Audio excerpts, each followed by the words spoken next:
Hello mga ka-jamming. Isang mapagpalang araw po at mapagpalang gabi sa inyong lahat. Ngayon po ay gumawa ako ng isang video na parang isang brief history. Parang pagsasalarawan ng mga konkretong pangyayari na naganap sa pamilyang Marcos at pamilyang Aquino. Bakit sila ay naging mortal na magkaaway, na ang naging sanhi nun ay ang pagbagsak ng ating ekonomiya ng ating bansa at paghihirap nating mamamayang Pilipino. Ano po?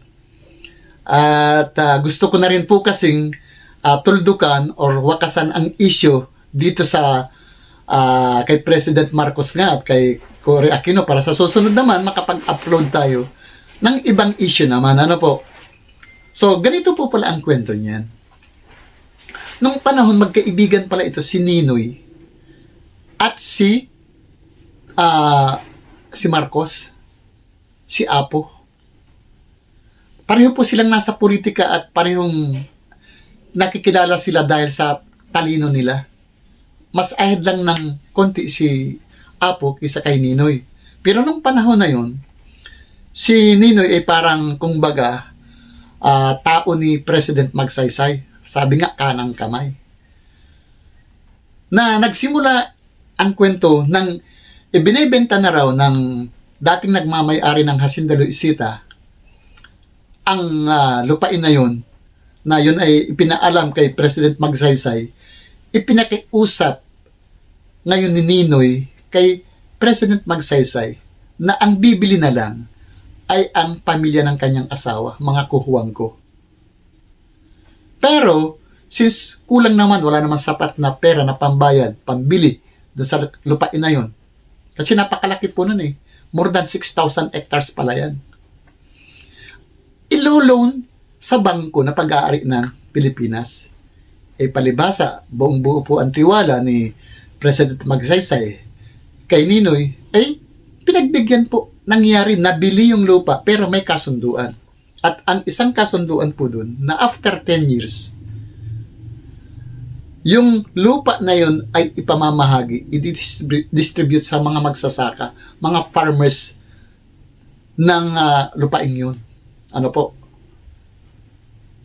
Kaya nga lang, nakakalungkot na pangyayari dun, ito pong si President Ramon Magsaysay, isa po kasi siyang napakagaling na mahusay na presidente.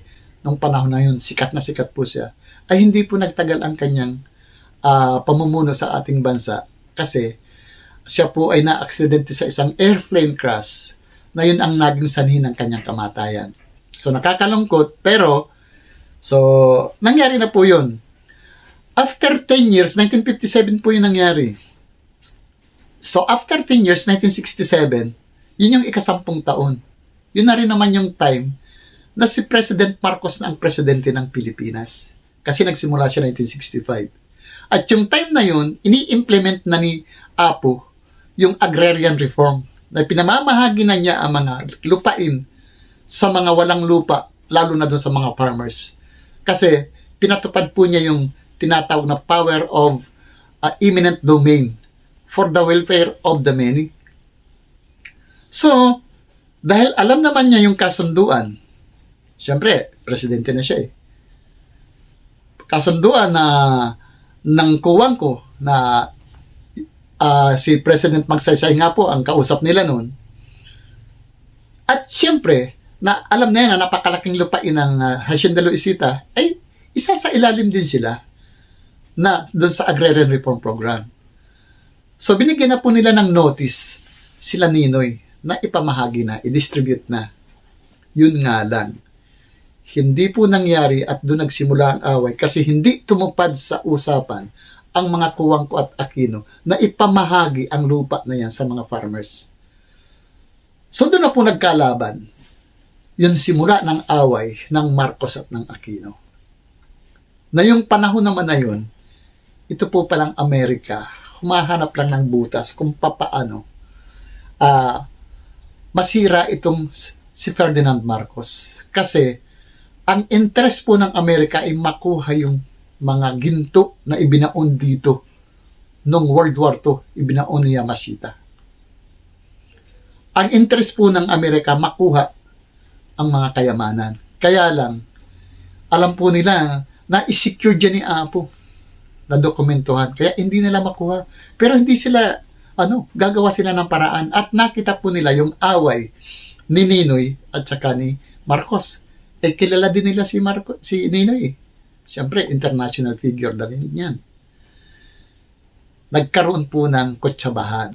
Yun na, back up ng Amerika at siguro, nagkasundo sila na gagawa ng paraan. Ito si Ninoy, siyempre kukuha siya ng mga kasamahan niya na kung papaano mapatalsik, ma-overthrown sa kanyang position ito si Marcos. Ano po? At doon na sinimulan ni Ninoy na i-organize sa pamamagitan po ni Jose Maria Sison, excuse me, nagdidigay po ako. Jose Maria Sison, yung CPP-NPA, inorganize po nila. At ayon din sa balita, yan si Ninoy ay para bang pinag-training yan ng Amerika sa CIA. Kaya lang parang hindi po nakapag full-fledged member dahil matalino nga daw si Ninoy, ang problema madaldal. So parang hindi po naging full-fledged member. Ngayon, isa pang ginawa ni Ninoy nun para masira nga si Marcos. Yung plano ni Marcos na mabawi ang Sabah, yung pong pag-aari ng Malaysia na dati pala yan ay sa Pilipinas yan. Yung plano na yun ngayon ay ibinulgar ni Ninoy. Ang pangyayari po ito, kumuha po ang gobyerno ng mga kabataang Muslim na siya pong tinitraining para siyang isasabak para mabawi itong Sabah. Kaya lang, doon sa training po na yun, sa isang lugar ng pagtitraining, may hindi magandang pangyayari na hindi naman nag-aalam si President Marcos kasi hindi sa kanya inire-report. May mga namatay po pala. Parang may hindi magandang pangyayari na walang kinalaman si President Marcos. Yun po ang nakita ni Ninoy. Nabutas para naman magsumbong siya sa mga Muslim sa Mindanao, kala Normi Suare. Kaya nagalit ngayon ang Muslim. At yun, nag-revolt na rin po sila. Kaya ang kalaban nun ng gobyerno, ang NPA at ang mga Muslim. Plus, yung pagbe-brainwash po sa mga estudyante. Kaya nagkakaroon po ng tinatawag na noise barrage. Ang mga kabataan sinisira ang mga pag-aari ng gobyerno. Tapos sinabayan pa ng mga aktivista. Nasa lansangan po mga nagrarally. So, grabe na po noon ang civil disobedience. Ang gulo na, sobrang gulo na. Ang kadahilanan ay ang nasa likod ay Amerika. Na ang Amerika pala talaga, grabe rin po. Parang kung papasadahan natin ito, yung nangyari sa Iraq, yung kay Saddam Hussein, saka yung nangyari sa Libya, kay Muammar Gaddafi. Ito po yun eh. Ang interest lang nila, yung kayamanan. Tingnan mo parang may nagiring kakutsaba nun ang Amerika sa Libya. Yung mga rebelde, mga tao ng Libya na lumalaban sa gobyerno dahil hindi rin sila kontento sa pamamahala ni Gaddafi dahil talaga naman pong diktador talaga yun doon. Pero hindi nila kaya ang puwersa, yung mga leftist na yung mga rebelde, hindi nila kaya ang gobyerno, napakalakas nun ni Gaddafi. At si Gaddafi po pala ay one of the richest man in the world nung panahon niya. Marami po pala yung mga ginto. Napakarami. Plus yung kinikita pa nila sa kanilang oil, sa langis nila. Kaya napakayaman ng bansa eh. Kaya lang maraming nagre-rebelde pero ginatungan din ng US. At nung nagkaroon na po ng labanan, tumulong na ang US. Tumulong na ang United Nations. Nagkaroon po ng civil war doon hanggang sa mapatay si Gaddafi. Ngayon, nalaban ba yung balita saan napunta yung mga kayamanan? Yun po, isa yun sa... Although walang konkretong balita kung papaano nangyari, nasan yung yaman ni Gaddafi, pero ang conclusion po doon, yun ang pinag-interesan ng US na ginawa rin naman sa Iraq kay Saddam Hussein na pinagbintangan na mayroong nuclear na itinatago. Pero ang katotohanan wala. At ang alam din nila na ang Iraq, napakayaman din, marami rin ginto si Saddam eh. So, yun, pagkatapos ng giyera, ano pong nangyari? Wala, di na nalaman kung nasaan yung mga kayamanan ng ano. So, ibig sabihin, kaya lang ginigera, kaya lang pala nangihimasok ang Amerika sa bansa, sa ibang bansa, para makuha ang kayamanan. Na yan po rin yung mga nangyari noong panahon ng kaharian, na panahon ni excuse me, World War First, World War II, na ibig pong sabihin, kaya ginigera ng isang bansa ang kanyang kapwa-bansa para sa kayamanan. Sabi nga, to the victors belongs the spoils. So, pagkatapos nilang girahin at natalo nila ang isang bansa o isang kaharian, kinukuha po nilang kayamanan. Yun po yung ginawa ng Amerika. Kaya lang, dito sa Pilipinas, hindi nila nagagawa kay Apo kasi napakatalino ni Apo eh. So, yun po yung talagang nasa likod ng pangyayari. Eto na. May ginawa pong isang matinding pangyayari. Kumbaga, malagim na pangyayari. Ito sila Ninoy. Po sila ng isang istorya na ikasisira ni Marcos. Ano po? Ito yon. Nung Plaza Miranda, nagkaroon ng pasensya na po kayo mga apo ko. Kinukulit ako. Yung pong Plaza Miranda, kamali na pati ako. Noong pong 1971, nagkaroon po ng isang meeting de avance ang Liberal Party na inorganize po yan ni Ninoy. Siya po kasi ang leader ng Liberal Party. Kasi po nun mag-i-election.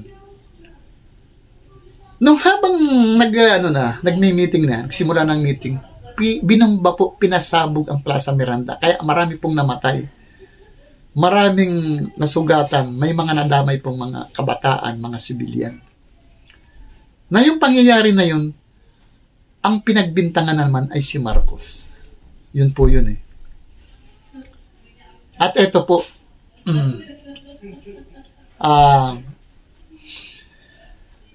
nagtataka noon, may isang malaking question mark eh, na bakit nang pasabugin ang Plaza Miranda, wala si Ninoy Aquino? Dumating siya, tapos na, marami nang namatay. Isang malaking question mark po yun. Kailan lang yun nasagot, yung question mark na yun? Lately na lang. Nang i-reveal ni retired General Victor Corpus yung mga pangyayari na yun. Sino po ba si Victor Corpus? Siya po ay isang PMA nung panahon, ng kabataan niya. Graduate po siya ng PMA na sumanib sa NPA sa pamumuno ni Juma, na ang akala niya tama yung mga ideolohiya nila Juma noon, na katulong nga po nga pag-organize nga yan ay si Ninoy Nung panahon na yun, sila ang naghasik ng mga kaguluhan dito, mga NPA. Pero ibinulagaran ngayon ni Victor Corpus na yung pangyayari sa Plaza Miranda, plinano pala ni Ninoy at ni Joma. Ang nagpasabog pala noon ay ang mga NPA, mga tao ni Joma. Kaya nangyari yun. Pero ang lahat ng kasisihan ay ibinato kay Marcos. Yun pala yun. Sabi ko nga, nung panahon hindi lumabas yung istorya, si Marcos ay sinisinon. Kaya uminit nun eh. Ang mamamayang Pilipino nung nagalit ng husto. Kaya grabe ng kaguluhan. Yun po ang simula naman ng martial law. Nag-declare po si President Marcos ng martial law para mapacify, para mahinto ang gulo. Yun lang po ang pinakaparaan eh. Pinakulong po niya ang marami siyang pinakulong, kasama yan si Ninoy, si Joma, mga NPA at yung mga nanggugulo. Marami pong namatay dahil parang may labanang nangyari, parang gera na rin eh. Maraming nakulong, maraming nasaktan. Yun nga po yung naghahabol ngayon na sinasabi nilang martial law victim. Hindi po sila biktima eh. Gumagawa sila ng paglaban sa gobyerno, normal, masasaktan sila. Makukulong sila, mamamatay sila kung talagang lalaban sila. At yan po si Juma at si Ninoy nun, nahatulan ng ano ng kamatayan, pero na-reduce lang sa habang buhay. Pero nung magkasakit ito si Ninoy, pinadala pa po yan ni Apo ni Marcos sa US para ipagamot. Yun po At nung nandun na siya sa US, namumuhay na siya doon, sinabihan pa siya ni Marcos, huwag ka na munang umuwi dito kasi nalaramdaman nila, kasi matalino yun si Apo na baka nga ipapatay, i-assassinate si Ninoy, na ang mangyayari sa kanila na naman ibabagsak ang sisi, ang bintang na siya ang nagpapatay. Kasi nung panahon po na yun, nang wala dito sila Ninoy, tahimik po, nung martial law na yun, ang ganda ng nangyari. Maraming napagawa na mga proyekto si Apo. Ang dollar po nun $1 equivalent to 2 pesos. So ibig sabihin, stable po ang ating economy that time. Napakaganda. Tahimik. Gandang buhay nun Kaya nga lang hindi po napigilan si Ninoy na umuwi dito taong 1983 kundi ako nagkamali. At doon na nga nangyari yung pinangangambahan nila. Pinatay po, binaril si Ninoy habang pababa ng eroplano. Patay. Yun po ngayon ang nagpasiklab lalo ng galit ng mga mamamayang Pilipino sa pamilyang Marcos.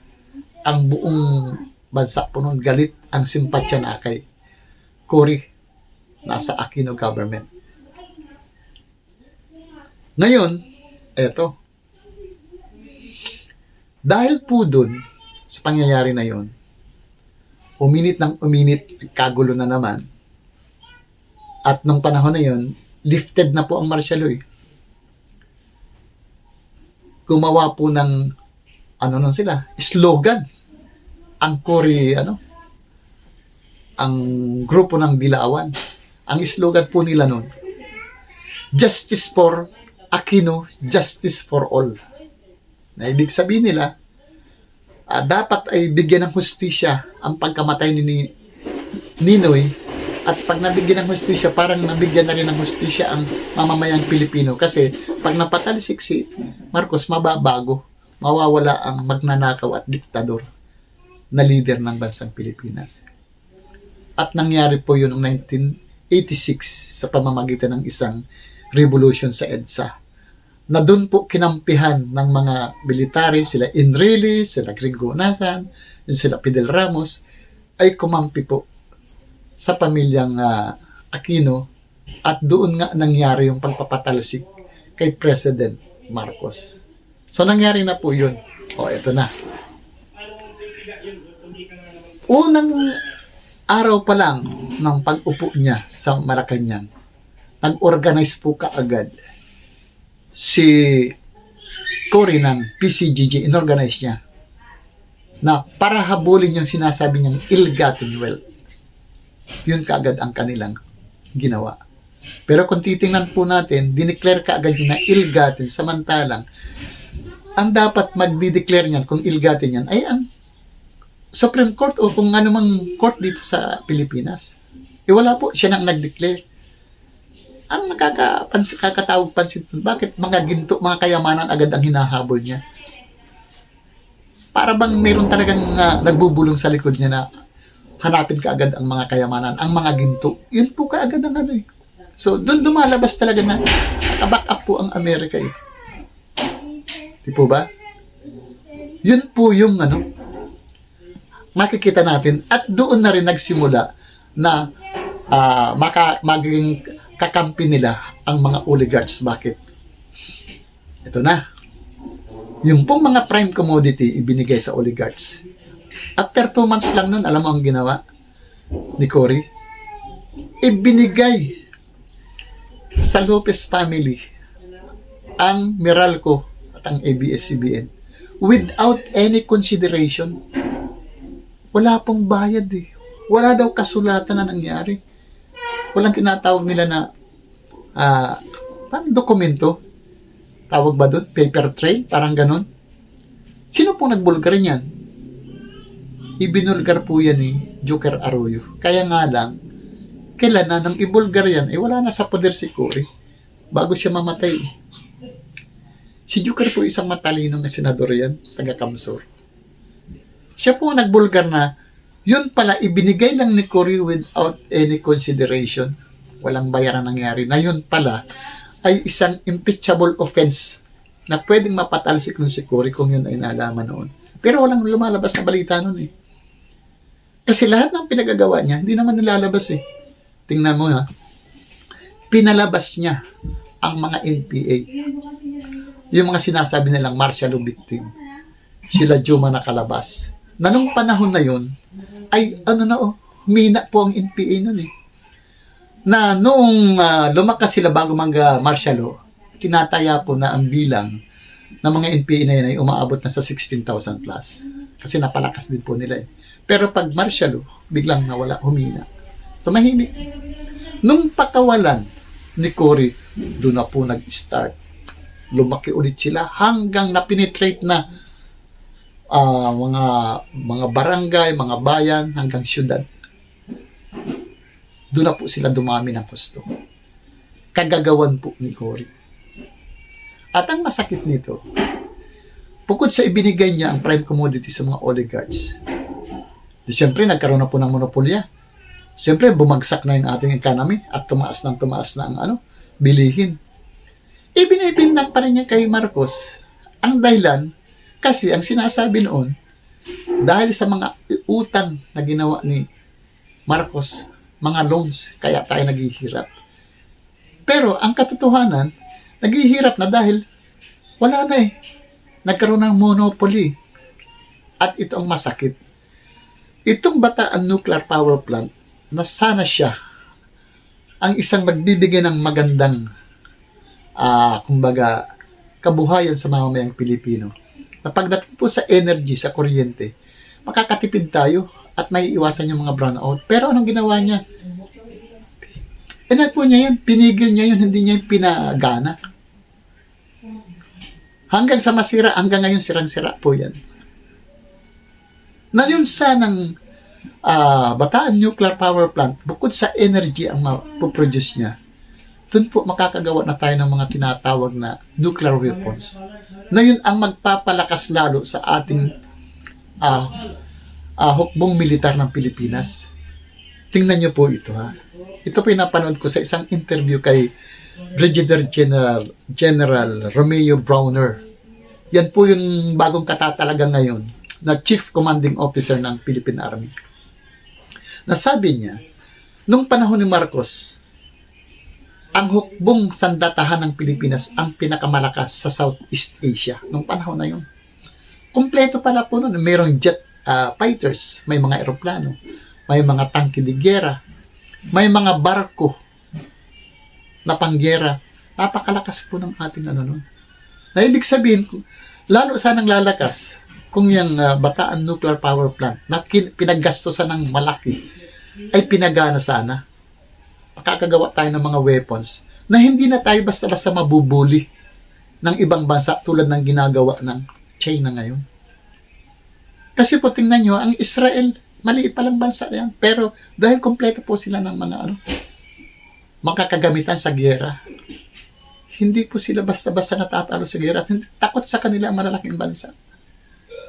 Kung sana po nangyari yun, hindi naman tayo makikipag-giyera. Kaya lang, yung seguridad natin, hindi tayo basta binubuli ng ganito, sayang. At nung panahon din na yun, dagdag ko na tinagurian tayong Tiger of Asia dahil po sa technology ng agrikultura natin. Ang ganda po ng yung miracle rice na yan, dito pala yan, yung technology ng Pilipinas yan, na nung panahon, matataas ang uhay ng palay. Pero yung miracle na pababa siya, kahit malakas na hangin, hindi basta natutumba. At na-reduce din niya yung harvest time niya, na dati noon, 4 months bago aanihin, or mahigit 4 months, pero naging 3 months na lang. Technology po ng Pilipinas yan. Kaya yung maraming bansa dito sa Asia, pumupunta rito para pag-aralan yung technology na ito. At nung panahon na yun, ay talaga nag-export tayo ng bigas. Kaya sabi ko nga sa inyo noon, napakaganda ng economy noon. Kaya lang, eto na nga eh. Ang ginawa po ni Cory, lahat ng mga proyekto ni Apo, talagang inano niya. Pinigil niya, pinahinto niya, binenta niya yung ano, para lang masira ang pagkatao ni Marcos. Ayaw niyang immortalize ang legacy ni Apo na yung magagandang bagay, sabi ko nga, ang daming magagandang bagay niya, hindi ipinapakita, hindi binabalita. Kasi, nung panahon na yon, hawak na ng oligarchs ang media. Kaya, lahat ng ibinabalita, yung mga kasiraan kay Marcos, yung magaganda niyang ginawa, wala. At yun namang mga masasamang ginagawa ni Cory, hindi ibinabalita. Pero eto po, hindi tayo nag-aalam na yung palang mga higher officer din, na alam ang nangyayari sa ginagawa ni Cory, unti-unti na pong tinanggal ang suporta sa kanya. Kaya nagkasunod-sunod po nun ang kudita eh. Kala ko nga nun, 7 kudita lang nangyari, pero siyam pala yun. Na ibig sabihin, discontented na, lalo na yung mga military. Yan sila Enrile, yan sila Gringo Hunasan at tumulong sa kanya nun para doon sa ano na yan, siya ang mapaupo sa ginawang EDSA Revolution. Sila rin kaagad ang inalis po nila ang suporta kay Cory kasi nakikita nila mali ang nangyayari. Yun po yun. Pero, sa mamamayang Pilipino, sa mga simple tulad ko, hindi po nababalita. Wala akong alam dyan eh. Basta ang alam ko nun, masama si Marcos. Kaya tayo naghihirap dahil sa ginawa ni Marcos, yung mga utang niya na ginawa, pagnanakaw niya sa bansa. Ganun po eh. Ngayon na ito ang mabigat. At hindi rin ito nalaman ng mamamayang Pilipino. Ngayon na lang eh. Na nung panahon na nag-aaway na pala, si Doy Laurel, yung vice president niya, saka si Cory. Dahil hindi na gusto ni Doy Laurel ang pamamalakad ni Cory, binagsak na niya ang Pilipinas. Yung pagbigay pa lang niya ng mga prime commodity at pagbebenta niya sa mga oligarchs, sa mga ari-arian ng gobyerno, galit na nun si Doy Laurel. Kaya after 18 months ng panunungkulan ni Doy Laurel, nag-resign siya bilang cabinet member ni Cory. Kasi hindi nakikinig sa advice ni Doy Laurel si Cory. Iba siyang sumagot. Sabi niya, prerogative ko ito being the president of this country. Kung anong gusto kong gawin, gagawin ko. So, away po sila. Kaya, nung mag-resign siya bilang cabinet member ni Cory, nagkaroon na po ng parang away si Cory at si Doy. Kaya, nung 1988, ikadalawang taon niya bilang vice president, nag-resign na rin po siya. At ayon dun sa kwento, gumawa ng isang sulat si Doy Laurel kay Cory na ipinaramdam niya, sinabi niya yung mga maling ginagawa niya, na yung sinumpaan niya na para sa mamamayang Pilipino, yung mga tungkulin niya bilang presidente, hindi niya ginagawa. Instead, sinisira niya.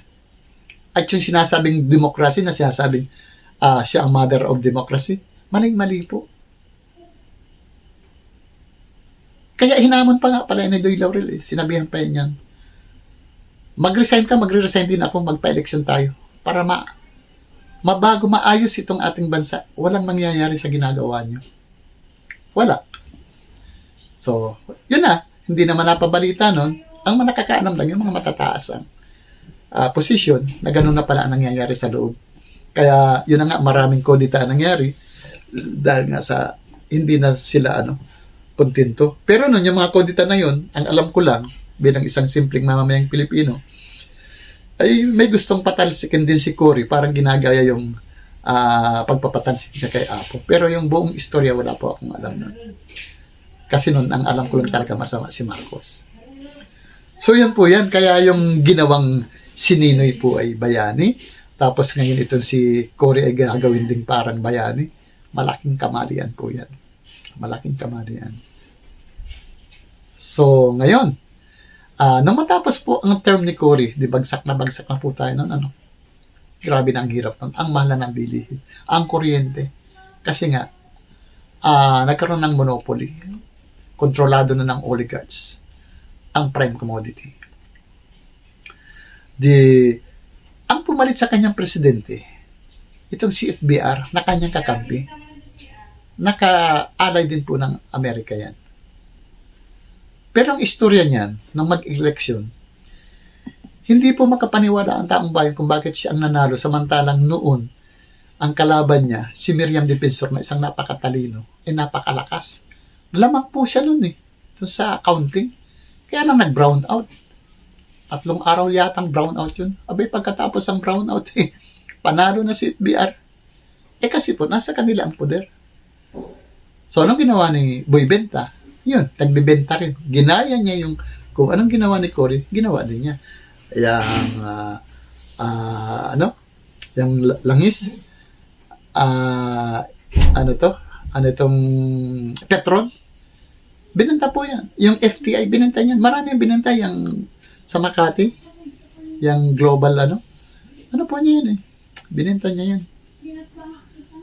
So, ganun din ang ginawa niya. Pero, dahan-dahan, nararamdaman ng tao yung mga pangyayari dahil sa hirap. Sobra na po nun. Umabot na tayo dun talaga sa sinasabing poverty line ng mga Pilipino. Mahal ng bilihin. Ramdam na po yun. Mabuti na lang kamo nagkaroon ng social media kasi wala tayong maaasahan sa mainstream media, sa mga balita. Kasi hawak nga ng oligarchs. Mga bayaran po lahat yan. Nagkaroon ng mainstream media kaya nung election ng 2016 na si President Duterte, kita mo, panalo si President Duterte. Hindi nanalo yung manok nilang si Marrojas kasi kilala na sila. At sana panalo ng si Bongbong talaga. Palibasa, nasa poder sila, hawak nila ang kumili. Nailusot nila si fake Vice President si Leni. Si President Duterte, hindi nila nagawan kasi layo ng lamang Hindi kaya. Pag malaki ang lamang, halatang-halata, magkakagulo So yan po ang pangyayari ngayon. Pero, nitong 2019, nakita na po natin ang resulta. Lahat ng kandidato nila, yung 8 diretso, sumerko diba? 8 diretso, na dumiretso daw sa Unidoro. Diba, ganon? Ganon yung sinasabi. Walang nanalo doon. Nagpapatunay lang na gising na, mulat na ang mamamayang Pilipino sa katotohanan. Although hindi pa lahat, lalo na yung mga kabataan kasi ang mga kabataan talaga namang ang mga pag-aralan nila ay maling history kasi binago nga yung mga textbook Kaya marami pa rin kabataan ngayon galit kay Marcos. Pero pasasaan ba't yan ay maintindihan na? Kasi ngayon nararamdaman natin. Tingnan nyo ito. Ito yung panahon na ni BBM. Ano nangyayari? Bawat kalye survey, lamang na lamang sila ni Sara. Bawat caravan, bawat motorcade, punong-puno ng tao kahit saang lugar. Dito po nakikita, mulat na tayo. Mulat na ang mamamayang Pilipino sa katotohanan. Alam na pinagluluko lang tayo ng mga dilawan at ng mga oligarchs. At makikita mo, ang daming paninira kay BBM. Isa't isa naninira. Pero, ano po? Anong nangyari? Sumasagot pa si BBM? Hindi. Inahayaan lang niya. Ang sinasabi niya, magkaisa tayo. Yung unity po ang hinaano niya. Hindi man na siya sumasagot. Kasi alam po niya, nasabi nga niya, if there is unity, there is peace. And if there is peace, there is progress. Yun po yun. Yung kanyang katuwiran. Ano po? Kaya, tama naman yun, kinakailangang makapag-move on tayo. Kasi, kapag ang gagawin niya, ipapatol siya doon, parang hindi maging maganda hinahayaan na lang niya. Sabi nga niya, let's face tomorrow, let's bygone be bygone. O parang ganito, sabi nga, para makapagsimula tayo, kalimutan na natin yan. Sabi nga, anything what has been done cannot be undone. Kasi the damage has been done already, pero wala na tayong magagawa. cannot be undone anymore. So mag-move on tayo. May panibagong bukas eh. May bagong pag-asa. Ganun po ang ginagawa ni BBM. Kahit anong paninira sa kanya, binabato. Nandyan ang peke daw siya. Ando na pinapadisqualify. Siya nga po pala, nakakatawa itong isang pari. Ang apelyido niya, Gascon. Apelyido pa lang, alam mo lang dilaw eh. Diba? Chito Gascon. Pero di natin alam kung kamag-anak ni Chito Gascon. Pari po na, akalain mo ba namang patutsadahan at pinatamaan si BBM na isang demonyo? Na ang sabi niya sa mga kanyang, sa mga Katoliko, na wag na kayo magsimba kung bubuta lang din kayo sa isang demonyo. Ang pinatutungkulan si BBM. Sino po talaga ang demonyo? Si BBM o siya? Isa siyang sabi, alagad siya ng Diyos, na ang katungkulan niya ay mag-preach, ipangaral ang salita ng Diyos. Anong ginagawa niya? Kaya grabe, ano po? Kaya minsan iniisip ko rin itong mga kaparian na ito, hindi ko naman nila lahat at nito namang matitino. Maaring ito ay kausap na rin ang nasa likod nito, mga oligarchs na ginagamit ang simbahan para sirain ang kanilang mga kalaban. Kasi po, hindi talaga hihinto ang Amerika, hindi hihinto ang mga oligarchs niyan. Kaya po, ito tama yung obserbasyon ni Cato Ying. Sabi ni Cato Ying, nakakatakot, parang naramdaman niya na baka na lang may mangyaring hindi maganda sa mga caravan at motorcade na isinasagawa nila BBM at Sara. Kasi open na open, nasa pick-up truck lang, na kung gagawa ng masama, pwedeng mangyari. Tama po yun. Si Cato Ying po, yung isang hinahangaan ko po yun, isang radio commentator, vlogger na rin ngayon, isang TV personality, TV host, ganun po siya, na-obserbahan niya yun. Totoo po yun, kahit ako agree dun sa sinabi niya. Delikado. Nakakatakot. Kasi, sa nakikita natin na talagang angat na siya sa mga kalaban, baka maghurumentado po itong kung sino man dyan eh. Hindi naman tayo nagbibintang. Mali natin yung mga nasa likod ay ipa-assassinate. Nakakatakot. Pero ako naniniwala din na si Bongbong, sa si BBM at si Sara, hindi naman basta ganun-ganun lang. Kompleto po yun ang security. Kala lang natin, ganun lang, relax-relax sila, hindi po yan.